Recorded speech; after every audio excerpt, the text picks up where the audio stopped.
De nouveaux rebondissements viennent s'ajouter dans l'affaire Rachid Mbarki, présentateur de BFM TV, visé par une enquête intérieure pour des soupçons d'ingérence et des opérations d'influence au profit de puissances étrangères. L'enquête Story Killer a mis au grand jour plusieurs séquences non validées par la rédaction en chef, mais diffusées à l'antenne de la première chaîne d'information de France par Rachid Mbarki, sur des dossiers de grande importance internationale, à l'instar de la situation au Sahara occidental. L'enquête a été menée avec le consortium Forbidden Stories, qui avait déjà révélé le scandale d'espionnage Pegasus, software sioniste utilisé par le Royaume du Maroc pour des activités de cyber-répression contre des journalistes et des militants, ainsi que pour des opérations d'espionnage visant de hauts responsables. Le contenu en question proviendrait d'une entreprise spécialisée dans l'industrie de la désinformation, constituée par des anciens des services de renseignement et de l'armée d'occupation sioniste basée à Tel Aviv. L'officine dénommée Team George offre une panoplie de services dans la plus totale illégalité, au profit d'oligarques, d'entreprises, mais aussi d'États.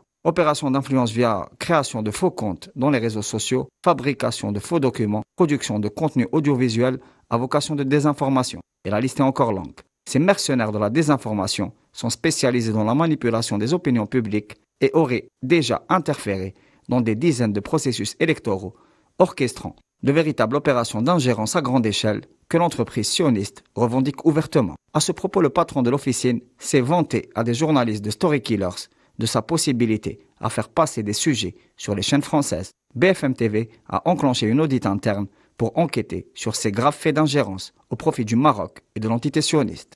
Le directeur de la chaîne Marc-Olivier Fogiel explique que le journaliste Rachid Mbarki a décidé de donner les informations de son propre chef sans passer par le circuit de validation. Il exprime également qu'il n'y aurait pas de complicité interne, même si l'identité de l'intermédiaire, elle, est bien connue. Il s'agirait d'un lobbyiste qui s'est spécialisé dans la désinformation, notamment sur la guerre en Syrie, et qui proposerait des rémunérations à des journalistes contre la livraison de contenu clé en main à passer à l'antenne. L'affaire révèle également la collusion à des fins de déstabilisation et de désinformation via des procédés d'ingérence orchestrés par le Royaume du Maroc et le régime d'apartheid sioniste, avec pour champ le vieux continent. Les révélations de l'enquête Story Killers, qui défraie la chronique, viennent s'ajouter au scandale de corruption et de manipulation Morocco Gate qui entasse le Parlement européen et implique directement les services extérieurs marocains.